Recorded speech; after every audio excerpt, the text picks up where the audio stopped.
Hi everyone. Today starts our unit on the periodic table of elements. So this should look very familiar to you after using it for our unit on atoms. Um, we're going to become even more familiar with our periodic table this unit and with how to read it and how to use it. So let's go ahead and get started.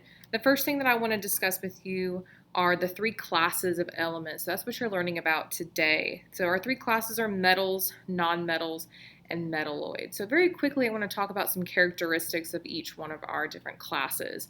So metals, you're familiar with some metals, I'm sure, things like aluminum, copper, gold. If you look on your periodic table, you can find some other ones, nickel, iron.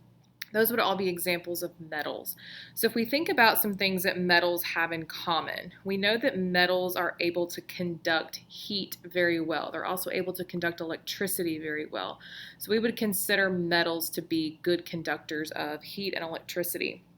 Metals are also something that's called ductile. So ductile means that it can be pulled into a thin wire. So I have a paper clip, and paper clips are made of metal. So this paper clip was made by pulling metal into a long thin wire. So that's what it means to be ductile. Okay, so metals can be ductile as well. Metals can also be what is called malleable. Malleable means that I could take a hunk of metal, hammer it down into a nice thin sheet like aluminum foil. So metals are good conductors of electricity.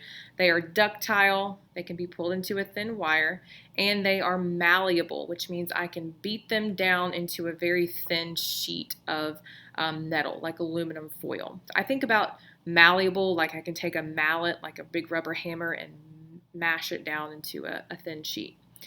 Nonmetals are the exact opposites of metals. So they are not good conductors of electricity. They're not malleable. They're not ductile. They're very dull. Like we know metals are shiny. Nonmetals be very dull. Metalloids are kind of that space in between. So they have some characteristics of metals and some characteristics of nonmetals.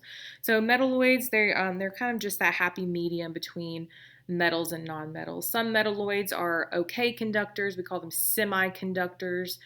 So they don't conduct as well as metals, but they're not poor conductors like nonmetals. Okay, now that we have some characteristics of each of our classes of metals, or excuse me, of elements, let's go ahead and get started learning about where they're located on our periodic table. So we're going to start with metals first. Metals is our largest group. So that just means that out of the elements on our periodic table, which is 118 total, most of them are going to be metals. So I'm coding metals in blue, and I'm going to go through and just draw lines down the columns that would include our metals. So in our first column, I'm going to start with lithium. All of these are metals. The next group, all the way across, metals, metals, metals, metals, metals, more metals, more metals, more metals, and more metals. Lots of metals. Also, down below, both of these rows would be considered metals. So as you can see, it's a very large group. Moving on to nonmetals. So nonmetals, if you think about it, they can be gases.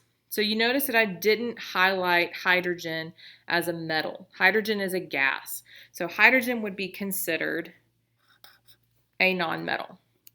Our other nonmetals are going to be located over on the right-hand side of the periodic table. So carbon, nonmetal, it's a gas. Nitrogen and phosphorus would both be nonmetals. Oxygen down to selenium are nonmetals. Fluorine, all the way down that column, are all nonmetals. And then the very last column, helium, all the way down, are our nonmetals. So that leaves our metalloids situated along this little stair step. So this stair step separates our metals on the left side of the periodic table from our nonmetals and our metalloids on the right. So our boron, silicon, germanium, arsenic, antimony, tellurium, and polonium are our not, or excuse me, our metalloids. So metalloids would make up the smallest class of elements on our periodic table. So again, our metals situated on the left-hand side of our periodic table with the exception of our nonmetal, which is a gas, hydrogen.